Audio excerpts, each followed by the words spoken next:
Hello and welcome to this video blog from the Scottish School of Herbal Medicine. My name is Keith Robertson. I'm a medical herbalist living and working on the island of Arran in Scotland. So today we're going to be making a propagator, and we've got the propagator here. You see we've used some kingspan. Kingspan is an insulating material, and we're using that today. What we've done is we've put coils of electrical wire. We've coiled that round special thermal wire that you buy from a supplier, garden supplier, and we've stapled this on. We just used farm staples to staple that onto the kingspan.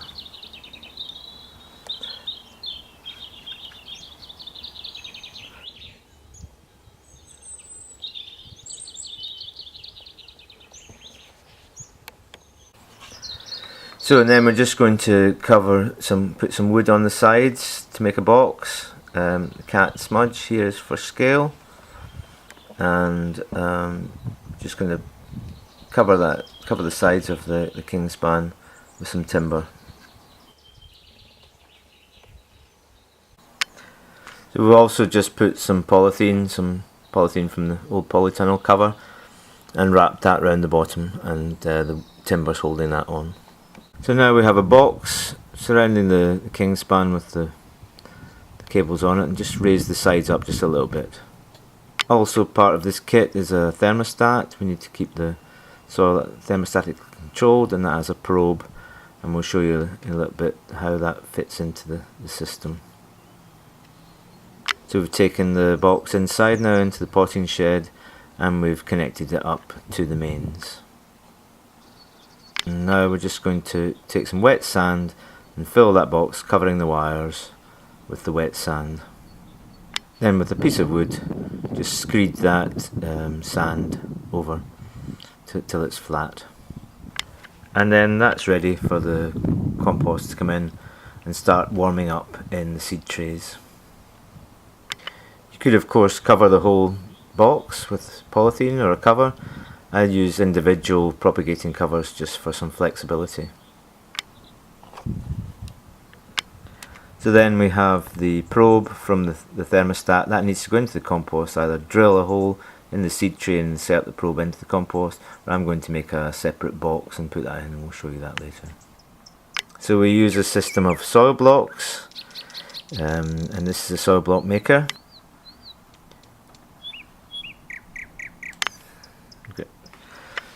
So it's going to make 12 at a time, and we're using a proprietary compost mix, just seed compost, to which we're going to add a little bit of sand, a little bit of wet sand, maybe 1 part sand to 8 parts compost, and then we wet it.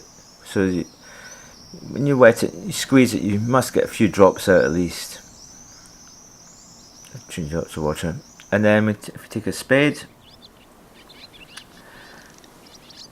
and we're going to make sure that's nice and fluffy, chopping into it with the spade, fluffing it up, add more water as necessary.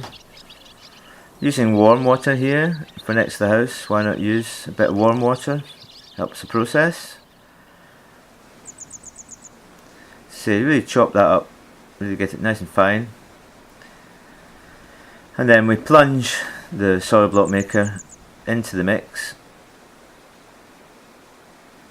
and you'll notice the machine's got 2 handles. Make sure it's plunged in around the edges as well, and then we're going to use this top bar. We're going to press down on the top bar to compress the blocks, and then as a trigger mechanism which you lift off, and you've punched out some of these blocks, and that gives you a nice individual block. It has a little dimple in the centre for you to sow your seed in, and slightly sloping sides, and this is the advantage that when that's planted up, the plant grows, and then it grows to the edge of the block and pauses. It realises there's an air gap there, and that pauses and gives you a few more days in the block. So this machine prints out 12 at a time, and 2 lots of that fit into a standard seed tray. So the mix, as I said, is proprietary seed compost, and we just added 2 small spades of sand into that. As I said, about maybe 1 part sand to 8 parts compost. There's lots of different mixes you can have. You can use soil, you can use sand, compost, and we can give you some of those recipes later.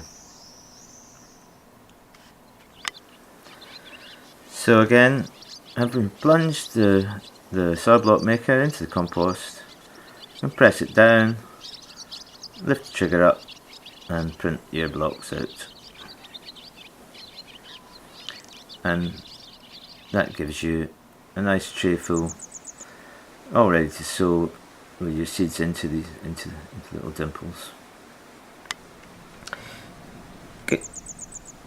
Getting the moisture content just right, a little bit tricky. Too wet and it will slump out of the machine, it won't stay in the machine. Too dry and it won't hold together. So it's finding a balance. And I suppose you just need to experiment with the different mixes. Different mixes are going to need more water. So that's the basics of propagation and potting on, and an introduction to the humble soil block. This industrial soil blocker you saw me using earlier on is from Ladbrokes in the UK, but you can buy them in all shapes and sizes. This is an individual one I've had for many years. And you can make a bigger block, and then the central dimple here is a block this size, which leaves a hole in which, on top of the block, the bigger block, and then the smaller block fits inside it. So with the propagator in the end up, what I did was I just got a container, had a slight gap at the end of the row, just got a container, filled that full of compost, and inserted the probe into that, and that keeps the temperature exactly right. Temperature to propagate most things between 21 25 degrees centigrade. 21 is a good medium. For things like melons, pumpkins, squashes, etc., you might have to take that up as high as 27. Make sure you keep the moist though, because what you can produce is a nice little sun-baked brick. So as soon as they start to grow out of the size, there's a tray of carrots doing really well, and then they're ready to go out. We can simply, that goes into the ground, minimum root disturbance. Here's the squash, growing on, growing well. We're just starting to see some roots appear at the base of the pot, so that either needs to go out, needs to be what we say hardened off, taken outside and get used to outside conditions during the day. If there's a risk of frost, brought back into the greenhouse, or alternatively, if you need to wait a bit longer, that needs to go into a bigger pot. So in terms of resources, this is a book that I can highly recommend. It's Elliot Cowan, The New Organic Grower, and he talks a lot about the soil blocks, and a lot of recipes in there, and a lot of good, really good information about that. So the advantage again in the soil blocks, you've got the slightly sloping sides and an air gap round each block. So when the roots come to the edge of that, then they sense that air gap and they pause. So you've got a couple of days extra grace before they have to go out. And the other big advantage, of course, is you haven't had to buy anything in.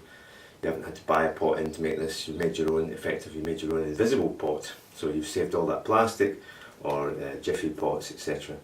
It's a win-win situation. So, go forth and propagate then.